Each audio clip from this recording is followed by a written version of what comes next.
Olá, queridos do meu canal. Nós estamos aqui mais um dia, hoje é a segunda aula, numa série de 12 aulas a respeito do livro A Isca de Satanás. Eu quero falar de verdade a respeito da ofensa.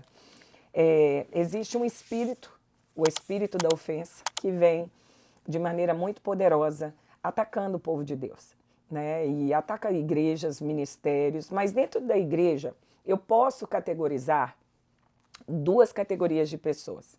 Pessoas ofendidas e pessoas que pensam que foram ofendidas. Hoje eu vou falar especificamente das pessoas que foram ofendidas. É interessante que quando eu falo de pessoas que pensam que foram ofendidas, normalmente elas não foram genuinamente maltratadas.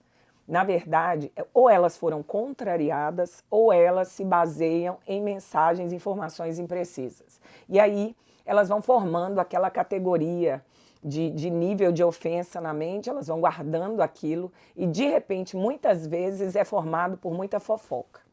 E sabe o que impressiona? Provérbios diz que 6 coisas o Senhor odeia, mas a 7ª ele abomina. E nós vamos estudar depois o que é a abominação para Deus. É muito mais sério do que o ódio de Deus. É a abominação para Deus. Ele não diz que ele abomina a homossexualidade. Ele não diz que ele abomina o adultério. Ele não diz que ele abomina o assassinato. Ele diz que ele abomina aquele que causa discórdia entre irmãos, a fofoca. E é interessante, porque as pessoas agem como se a alma delas fossem verdadeiras latas de lixo, como se você tivesse um coração feito de aterro sanitário, né? Você acaba ouvindo tudo, absolutamente tudo, que chega até os seus ouvidos, quando na verdade, há muitos anos, dentro desses 20 e poucos anos de ministério, nós estamos caminhando para 24 anos de ministério, e eu aprendi que o meu coração, os meus ouvidos não são aterro sanitário. Se vem falar para mim do meu pastor, se vem falar do meu cônjuge, se vem falar do meu amigo, o que é que eu devo fazer, né? Cortar imediatamente, porque eu não posso ser um canal ou um instrumento de ouvir aquilo que para o meu irmão é uma afronta. E se eu amo o meu irmão como eu gostaria de ser amado por ele, normalmente a minha atitude é rejeitar, eu não posso nem ouvir, né? Então, assim, de verdade, muitas vezes, a não ser que tenham provas específicas, e mesmo assim a Bíblia manda que você traga 2 testemunhas, e até um presbítero, quando é um líder, né? Quando se trata de um presbítero, de um líder, o interessante é que você traga 2 testemunhas, mas se não for algo que você tenha prova, por favor, tenha discernimento, né? Mas enfim, tudo isso nós estamos falando sobre discernimento que está enraizado no amor de Deus. Eu descobri que há uma falsificação para o discernimento. Às vezes, você chama de crítica construtiva ou de criticismo. E isso é terrível. Porque para ser um crítico, você só precisa ter 2 olhos e um pequeno cérebro. Qualquer um se torna crítico. Até uma criança que ainda não fala tem maneiras de criticar, certo? Então, deixa eu dizer para vocês, existe algo que você deve se perguntar quando você for ficar ofendido com alguém. Se você estiver ofendido com alguém, se pergunte, eu morreria por essa pessoa? Então, se eu não morreria por ela, eu não posso ficar ofendido com ela. Entende? Jesus, ele em momento algum, ficou ofendido com os fariseus. Ele não ficou. Mas ele poderia ter ficado, porque ele morreu por toda a humanidade, inclusive por eles. Entende isso? Jesus podia olhar para os fariseus e falar, vocês são os bandos de víboras, porque ele morreu por eles. Mas, de verdade, nós não morreríamos por aquele que dizemos muitas vezes, estou ofendido com você, certo? Olha só, hoje eu vou me ater a esse grupo, a essa categoria de pessoas que realmente foram genuinamente maltratadas. Será que você tem o direito de estar ofendido? Deixa eu te dizer uma coisa, o direito de fazer o que você quiser, você tem. Mas quem realmente entende isso, vai entender que Deus, ele diz, eu chamo o céu e a terra como testemunhas, que eu tenho colocado diante de ti, morte e vida. escolha, porém, a vida. O que ele está dizendo é tipo assim, se você não escolher a vida, você já tem a morte. Então, você precisa fazer uma escolha de vida ativa. Porque, deixa eu te explicar uma coisa, se você não quiser ir para o céu, Deus não vai violar as suas más escolhas de te levar ao inferno. Sabia que é assustador isso? Tanto que o estágio mais alto do juízo de Deus é quando ele entrega o homem em seu próprio juízo. Quando ele dá ao homem o direito de ir agindo completamente sem nenhum tipo de freio, sem nenhum tipo de rigor, sem nenhum tipo de correção. Por isso que ele diz na palavra, né, que o Senhor, ele açoita, ele corrige aqueles pelos quais ele ama. Por que que ele está dizendo isso? Ele está dizendo isso porque existe um dado momento que o Senhor está tratando com o povo dele, que ele não os corrige mais. Ele os deixa ao seu próprio deleite.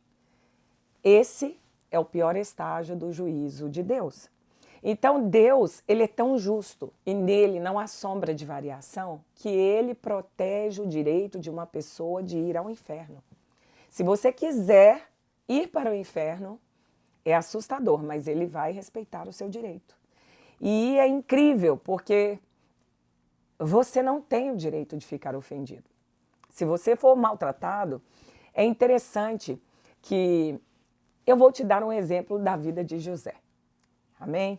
José era o seguinte, ele tinha um pai rico, ele tinha uma vida que, vocês sabem, conhecem a história, mas eu quero passar assim um vislumbre para você entender. Alguns pontos eu quero destacar aqui, tá bom? Ele era filho de Jacó, Jacó tinha no total de 12 filhos, José era o número 11. E os irmãos não gostavam muito de José, porque eles sabiam que o pai tinha nele certo favoritismo. Sabe aquele irmão ou aquela pessoa que você olha e ela tem um favor especial de Deus sobre a vida dela? E aquilo, se você não tiver a presença do Senhor, pode gerar em você um sentimento de desvalor diante de Deus em relação a essa pessoa. E era isso que os irmãos sentiam quando olhavam para José, filho de Jacó.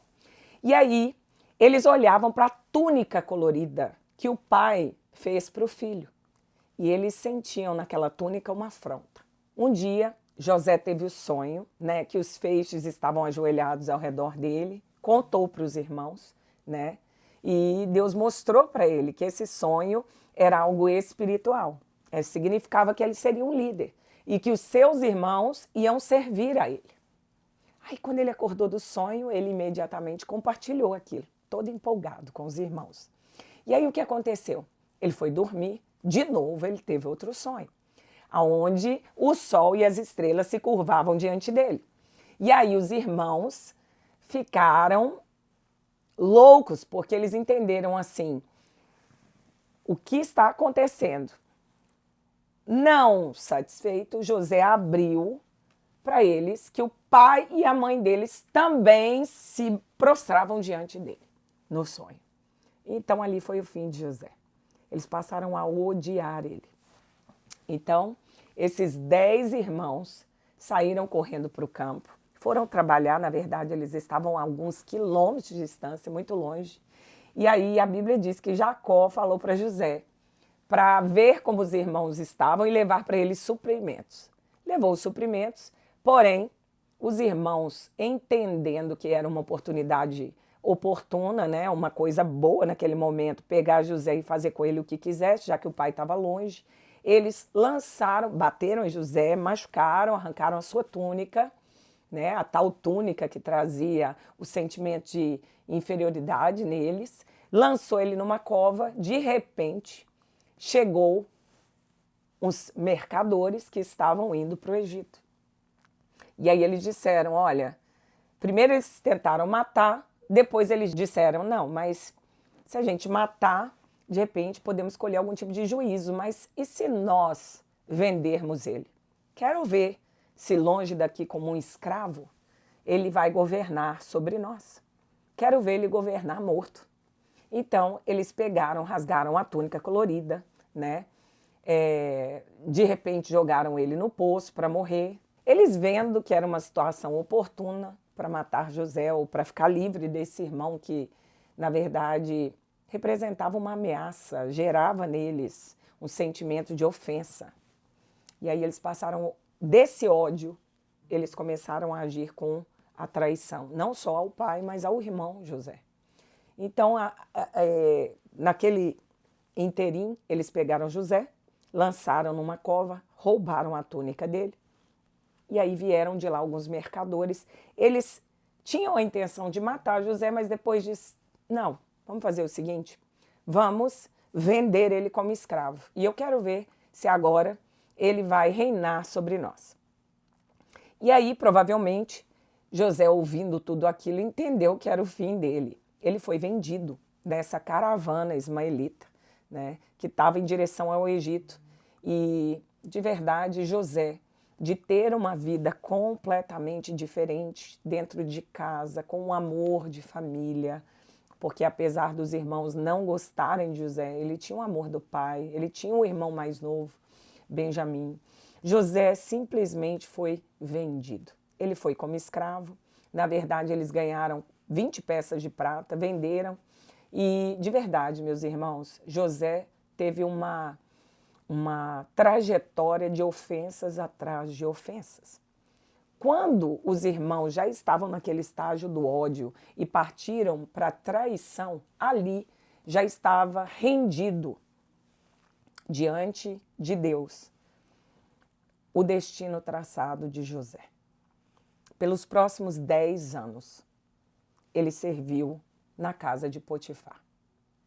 Para você entender, deixa eu dizer para vocês, talvez a maioria de vocês não vão entender. José não sabia que Deus um dia o honraria. Ele tinha uma palavra, ele tinha um sonho. Durante uma vida inteira, José lembrou que por causa dos irmãos, ele não viveu dentro de um lar rico. Ele não viveu ao lado do pai. Todos os dias, para vocês entenderem muito bem o que está acontecendo, na época, no Oriente Médio, era muito valorizado o fato de se ter um filho. Porque filhas, elas casavam e iam embora, mas filho levava o seu legado. E o mais interessante é que eles faziam de tudo para ter o filho, para o filho carregar o nome deles. Quando retiraram José como um grande herdeiro do pai, um homem rico, porque outra coisa é você ser escravo uma vida inteira, mas você ser um homem que foi gerado, criado por um pai rico, você tem uma aliança com Deus Todo-Poderoso, você tem ali todas as regalias de viver num lar que você não tem falta de nada, pelo contrário, você vive uma vida próspera. E aí você é vendido como escravo. Deixa eu dizer para vocês, ele ficou morto em vida. Foi pior do que tudo que você possa imaginar. O nível da ofensa foi maior do que talvez tivessem matado ele. Porque ele ouviu toda a armação, ele foi traído pelos irmãos, ele foi traído. O que eu estou dizendo é que José não sabia como ia se dar o fim da história dele. Ele poderia ter se visto traído por Deus. Na mente de José, na mente dele, ele não entendia como ele pode sair de uma posição de ser filho de um homem rico, depois ser vendido para o Egito como escravo e passar o resto da sua vida servindo a outros senhores. E o pai, sem ter a menor ideia, porque provavelmente ele ouviu o que armaram, né? Um animal pegou ele. Então foi o que eles disseram para o pai. José morreu, né? E foi morto por um animal selvagem. E você parar para pensar que não havia esperança do pai nem mesmo descobrir que aquilo não teria acontecido, né? Porque eles sujaram a túnica com o sangue de carneiro e deram para o pai. Então, assim, queridos, existe algo, né, que gerava uma ofensa ainda maior no coração de José, mas que ele não permitiu que florescesse. Porque durante toda uma vida, José buscou ser honesto. O nível da honestidade dele era tanta que ele contou para os irmãos um segredo que Deus contou para ele, pensando, meus irmãos, na inocência dele, eles vão ficar felizes por mim. Quando, na verdade, os irmãos ficaram muito irados. Você entende que, durante toda uma vida, nós entendemos que José não cedeu à isca da ofensa. E o mais interessante é que, quando ele foi morar na casa de Potifar, a mulher de Potifar se apaixonou por ele.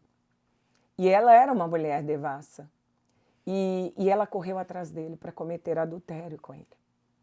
E, de verdade, ela lutou muito e não conseguiu, diariamente. Até que, um dia, ela conseguiu estar a sós com José, depois de 10 anos, ele ali, sem ver nenhum sinal da promessa, né, sem saber exatamente o que ia acontecer.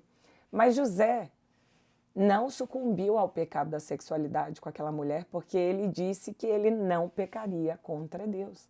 Você tem ideia? Porque você passar tudo isso, quando você for vendido, você permanecer, continuar escravo, tendo que resistir a uma mulher que se apaixona por você, provavelmente uma mulher sensual, uma mulher maligna, uma mulher encantadora, porque tem um espírito de encanto que cai sobre essas pessoas, né, justamente para fazer com que a sua vítima seja tentada, para fazer ele pecar. E ele disse, Deus me livre pecar contra Deus e contra o seu marido. Ele era fiel ao patrão também, ao senhor dele, na verdade, né? Porque ele não ganhava para aquilo. Mas entenda, ele fugiu da imoralidade sexual. E aí, quando ele sai da casa, a mesma túnica é rasgada na mão da mulher. Interessante, né? É como se por 2 vezes Deus permitisse que a dignidade de José, a túnica fala de cobertura, de dignidade, de respeito. 2 vezes arrancaram dele tudo que ele tinha, porque ele não tinha bens, ele não tinha riquezas, ele não tinha nada de precioso. José era um escravo. E quando antes os irmãos também arrancaram dele a túnica colorida tão preciosa que ele amava tanto, que o pai fez para ele, o pai deu, que tinha um valor sentimental incrível, mas que representava, na verdade, a unção que o cobria. Ele era só um menino. Então, as 2 vezes, ele não tinha nada para oferecer ao acusador. É como você hoje. Talvez você não tinha nada para oferecer e você ainda se vê ofendido por alguém. Arrancaram de você tudo que você tinha. Arrancaram sua dignidade. São as piores ofensas. Quando se arranca o respeito que as pessoas têm por nós. Quando se arranca a sua dignidade. Arrancaram dele. Essa mulher, mais uma vez, arrancou dele a dignidade dele, arrancou a túnica. E ela ficou rasgada nas mãos dessa mulher devassa. E mais uma vez, acusado, ele fugiu, pegaram ele, jogaram ele no calabouço. Agora, gente, eu vou dizer para vocês, um calabouço não é uma prisão. Às vezes as pessoas falam, né, José ficou na prisão, a gente também vai para a prisão aqui. Aqui, pelo menos, né, onde eu moro, nos Estados Unidos, a prisão é um parque de diversão, comparado aos calabouços. Eu acabei de chegar do Oriente Médio e eu, olhando aqueles calabouços, eu fui, visitei alguns lugares, eles têm, na verdade, 1 metro, 1,5 metro de altura, são muito úmidos, completamente penumbres escuros, muito mofo, e a Bíblia fala que eles prenderam com ferro o pescoço e os pés dele, correntes que o machucavam de dia e de noite. Então ele ficou ali por 2 anos. Então, como se já não chegasse aquele nível de afronta, de dor, né? Ele chegou no ponto mais baixo que um homem poderia chegar. Porque se você for parar para pensar, 12 anos atrás, né, Deus deu um sonho para ele. Dele ser um líder, dele ser um homem honrado e reinar sobre seus irmãos, E por causa desse sonho, por causa dessa promessa, perverteram tudo e fizeram com que ele chegasse no ponto mais baixo que alguém pudesse chegar.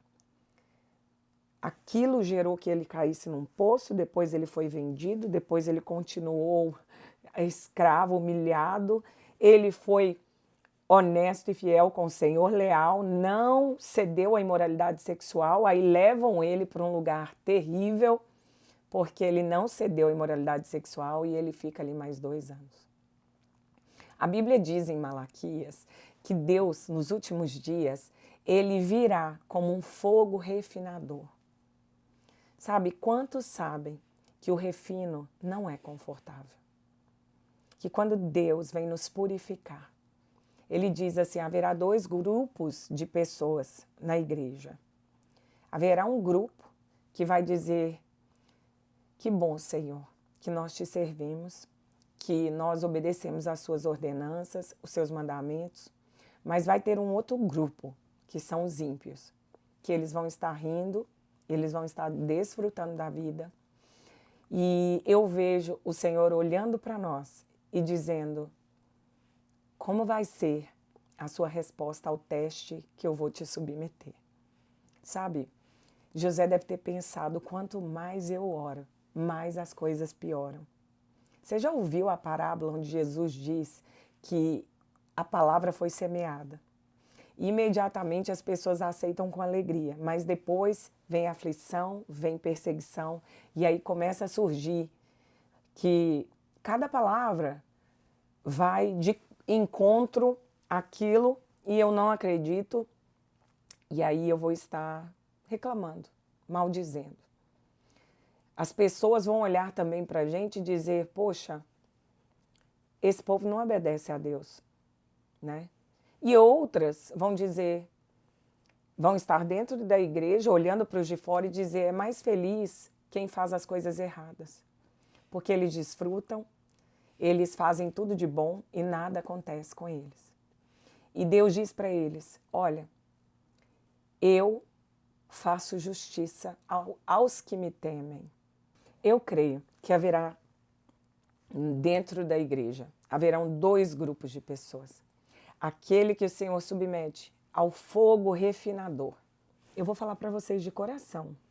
A coisa mais perfeita que tem é quando esse fogo purificador, refinador, alcança um povo verdadeiramente fiel com Deus. Existe um sofrimento, existe uma luta, e eu tenho certeza que do lado de dentro da presença do Senhor, eles olham para fora, contemplam o ímpio, ficam tristes, mas eles permanecem. Mas existe um povo que vai ser testado e vai receber esse fogo refinador e não vai suportar. Vai trair o Senhor. Eu quero dar uma palavra para aqueles que estão passando por isso hoje. Se você sente que você está sendo refinado por Deus, irmão, que você está passando por um teste de fidelidade, um teste onde você está sendo extremamente ofendido, mas você entende que é apenas mais um teste. Um teste onde você precisa ser, como 2 Timóteo 5,8 diz, né? Cuidar dos seus e ser aprovado ali e não ficar pior do que um infiel e negar a sua fé, mas ser alguém aprovado, que maneja bem a palavra da verdade também. E eu vou falar para você de verdade, irmãos. Olha, houveram momentos em minha vida que eu tive que me alimentar da fidelidade do Senhor. E eu achei muito interessante quando o John Bevere falou que na vida dele também ele teve que se alimentar por várias vezes da fidelidade do Senhor. É como se somente aquele sonho de José não fosse o suficiente para sustentar ele durante aquele processo de sofrimento. É como se a promessa não fosse suficiente porque a promessa não é palpável o suficiente quanto a fidelidade dele. Não há variação na fidelidade do Senhor. Ele é fiel. Eu quero te encorajar hoje a lembrar disso. E se alimentar da fidelidade do Senhor é lembrar que todos os dias Ele se assenta no trono, Ele contempla a nossa vida. E Ele sabe até onde suportamos. Você acha que Abraão conseguia se alimentar da promessa enquanto ele caminhava ao lado da promessa para matar ela? Abraão ia matar o seu filho, o filho da promessa, Isaque. Eu acredito que Davi, por exemplo, diante dos problemas familiares que ele teve, né? Um filho estuprando a filha, o outro filho se levantando contra ele, né? Tantas situações ali onde Absalão feriu tanto teu pai, né, Davi. Quando você para pensar, Davi compreendeu o que é se alimentar da fidelidade do Senhor. É entender que Ele é fiel. Amém? Então, entenda uma coisa, José, ele nunca abriu a sua boca para falar algo contra o Senhor. Eu não tenho a menor dúvida que ele se alimentou da fidelidade de Deus. Se você fosse parar para pensar, você imagina o que passou pela mente daquele homem? Você imagina os pensamentos com os quais ele dormia? Porque ele pensava, Deus, eu fiz de tudo para te obedecer, mas quanto mais eu te obedeço, pior fica. Eu vejo os meus irmãos, eles me odeiam, eles são maus, mas eles ainda desfrutam das bênçãos que estão na casa do meu pai. Você imagina os pensamentos com os quais ele tinha que lutar, ele tinha que entender, mas ele vai pensar tudo isso dentro de um calabouço por 2 anos. Você tem muito tempo para pensar em 2 anos, entende? E tudo isso foi descrito na Bíblia sem ele dizer que ele não respondeu de maneira correta ao Senhor. Em nenhum momento ele levantou dizendo, o Senhor me traiu. Ele poderia ter pensado isso, mas ele se negou a pensar. Sabe, não ficar ofendido, não ficar titubeando ao redor da isca, que é a ofensa. Queridos, de verdade, José podia facilmente ter cedido aos seus pensamentos. Ele podia ficar com ódio dos irmãos e falar, a hora que eu sair daqui, eu vou matar todos eles. Ou então ele colocasse aquela palavra no meio da cabeça dele, né? Eu não sei vocês, mas eu sempre rejeito muito essa palavra. E se? E se eu não tivesse contado tudo para os meus irmãos sobre aquele sonho que eu tive? E se eu tivesse ficado com a mulher de Potifar? Será que eu estaria aqui? E se eu não tivesse feito isso? E se os meus pais forem normais? E se eu não tivesse, sei lá, mudado de casa? E se eu tivesse ainda tolerado aquele emprego? São muitas coisas que nós levantamos e que fica revolvendo nos nossos pensamentos, sabe? E se o meu pastor tivesse me reconhecido? São muitas coisas. Eu não sei se você já ouviu, sabe? Algumas pessoas falando e se. Mas, queridos, eu vou dizer uma coisa. Tudo isso é em vão. Essa frase, essa palavrinha, né? Essas 2 palavrinhas, e se, é maligna. Porque nenhuma mulher, nenhum homem, nenhuma situação ou circunstância, nem mesmo o diabo, nada pode tirar você da vontade de Deus. Eu estou olhando para a única pessoa que pode se tirar da vontade do Pai. A única pessoa que poderia te tirar da vontade do Senhor é você mesmo. Quando você está decidido, não há quem te tire da vontade do Senhor. Você entende que os irmãos em Gênesis 37 falaram assim, vamos destruir o chamado na vida de José? Queridos, ninguém destrói o chamado de Deus. Só uma pessoa pode fazer, é você mesmo. Ninguém pode alcançar no nível espiritual que vai te retirar do lugar onde Deus te põe. Enfim, mas o Senhor, Ele odeia pessoas que reclamam. Deus não aceita isso. Ele não gosta de reclamações. Sabe, quando o povo de Deus, o povo de Israel, saiu para ir para a terra prometida, eles ficaram reclamando. E a Bíblia diz que por 1 ano eles reclamaram. E a Bíblia diz que o Senhor permitiu que eles ficassem no deserto por 1 ano. Ali o Senhor começou a tratá-los de maneira diferente. A reclamação atinge se eu pudesse dizer assim, né, um gatilho em Deus, aonde Ele não resiste, Ele não entrega a você a sua tão esperada bênção, porque Ele te vê despreparado para isso, sabe? É interessante porque depois Deus falou para Moisés assim: vi os espinhos, vi a terra prometida por 1 ano. Mas agora eles ficaram reclamando tanto. Eu vou dizer algo. Queridos, Deus odeia reclamação. Quando você reclama, você na verdade não entende, mas a ofensa vem.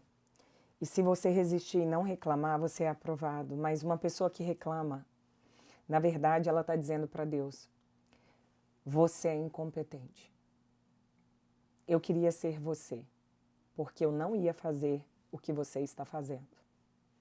Eu ia fazer melhor que isso. Sabe o que é isso? É rebelião. É falta de temor do Senhor. Isso é falta de temor do Senhor. E José não reclamou em nenhum momento. Quanto mais você resiste, quanto mais você estiver na palavra e quanto mais você falar dela, invariavelmente, e não é para te desanimar, mas é bíblico, mais virá sobre você a aflição. Vão vir grandes vitórias, mas virá muita aflição. Vamos olhar para Moisés. Moisés, todas as vezes que ele levava a palavra de Deus para Faraó, a Faraó ia e dobrava o serviço que vinha sobre aqueles homens. Ele aumentava a dificuldade do povo. Agora vocês vão ter que trabalhar dobrado, eu não quero saber. E aí o povo falava, sabe o quê? Pare de pregar, porque sua pregação piora a nossa vida. Então as pessoas falam assim: Senhor, eu quero trabalhar para o Senhor, eu quero fazer mais para Ti, né? Vamos trabalhar mais, eu quero fazer a Tua obra, me ajuda a fazer a Tua obra. Que bom que você quer, e a Bíblia diz, é maravilhoso fazer o episcopado, aquele que deseja, excelente coisa deseja, pregar a tempo e a fora de tempo, né? Mas é preciso entender que quanto mais você quiser e fizer a obra, mais lutas vão vir, sim. Afinal de contas, né, você está dizendo, seja bem-vinda à luta, né? A vida é assim. Quando você toma uma decisão, né, de você ir com Deus em uma decisão permanente de viver num mundo espiritual, você está vivendo na contramão do fluxo do mundo. É o contrário daquilo que todos vivem de uma maneira normal, no geral. Então você vai encontrar uma resistência, uma oposição muito grande. E muitas vezes você pensa que essa oposição, essa resistência vai determinar seu futuro, porque a palavra de Deus, ela te sustenta, mas ela gera em nós algo para que você resista cada luta que vem. E se você não passar por um processo de gerar dentro de você uma resiliência, você não vai conseguir suportar as aflições que vêm. Então, assim, José está lá naquela prisão. Ele poderia estar pensando assim, sabe? Se não fosse pelos meus irmãos, eu seria um líder hoje. Você consegue ver isso? Sabe? Me responda aqui. Já passou lutas que você olha assim e fala: e se eu não estivesse passando por isso? E se eu tivesse terminado esse casamento antes? Se eu não tivesse casado com ele? E se eu tivesse nascido numa outra família? Sabe? Tudo isso que você está vivendo, inevitavelmente, não tem como você ter saído disso. Mas eu não estou dizendo isso para vocês entrarem em pânico, tá? Pense uma coisa, tudo que você espera do céu, do Senhor, né? Ele quer te entregar se for para a glória dele. Ele é um Deus que se agrada de abençoar os seus filhos. E para tudo tem uma solução, porque o Senhor, ele está conosco todo o tempo. Mas muitas vezes você, da sua boca, não entende o que realmente significa estar na obra, fazer a obra, e você não entende que a ofensa é inevitável vir, E aí, muitas vezes, deixa eu te dizer algo, Deus, ele traz o maior teste na vida daqueles que são Josés. Os irmãos não passaram por essas coisas. É interessante você saber diferenciar. Eu tenho uma notícia para você. Deus tem algo muito, muito, muito precioso para você. Se você passa por ofensas ou passou por ofensas imperdoáveis aos olhos humanos, é porque você também tem um lugar de honra onde Deus quer te levar, e se você não comer essa isca da ofensa e for fiel com Deus acima de tudo, e perdoar, Deus ele vai te colocar num lugar muito mais alto. Olha o que aconteceu na vida de José. No final, você vai saber quando é que vem o maior ataque. É porque vem a maior colheita. Entende? E um pouco antes da melhor colheita é onde vem o maior ataque. Entenda uma coisa, olhe para Davi, no mesmo dia que Saul veio morrer pelos filisteus, exatamente no mesmo dia, os seus próprios homens queriam matar ele. E a ponto dele ficar ali no lugar mais baixo, se ele perdesse ali, ele perderia tudo. Então, entenda uma coisa, não desanime, não se desfaleça, porque a gente não pode cansar de fazer o bem, porque a seu tempo colheremos. Então há um se por aí que faz com que a gente se desfaleça, mas se você evitar o se, você não vai desfalecer. Por isso que às vezes eu falo para Deus assim, Senhor, o Senhor é um Deus tão fiel e o Senhor é um Deus assim tão maravilhoso, permita que eu permaneça obediente nos dias maus, nos períodos maus. Às vezes não é um dia só, são tempos. Porque Deus, ele traz o maior teste para José, porque o teste de José levantou em José uma aprovação que deu a ele o certificado de homem temente ao Senhor. E no final, sabe o que ele faz? Ele traz 2 caras para falar com ele, um padeiro e um copeiro. E os caras queriam ser o quê? Ministrados. E aí ele disse, olha, você tem problemas? Se José não fosse um homem bem curado, bem tratado, um homem que entendia que ele não podia morder a isca da ofensa, irmão, de verdade, ele dizia assim, olha, eu tenho muito problema, me deixe em paz. No entanto, sabe o que ele fez? Ele ministrou os 2. Um foi assassinado, o outro foi liberado. E aí sabe o que aconteceu? Veio mais ofensa. Porque ele pediu para um, olha, lembra-te de mim quando você sair daqui. Mas ele não lembrou dele. Então, em 12 anos, ele não viu nenhuma evidência da fidelidade de Deus na sua vida. Irmãos, pelo amor de Deus, entenda isso, tá? Eu não sei mais como José, literalmente, ele permaneceu fiel. Mas se ele conseguiu, nós também conseguiremos. Até o fim. A nossa força vem do Senhor. Pensa só, sabe o que aconteceria se José tivesse engolido a isca e naquele tempo matado os 10 irmãos que fizeram tamanha traição com ele? Ele teria matado as 10 tribos de Jacó. E aí sabe o que teria acontecido? Jesus, que veio da tribo de Judá, nunca teria nascido. O nível da responsabilidade de agir de maneira reta diante da ofensa.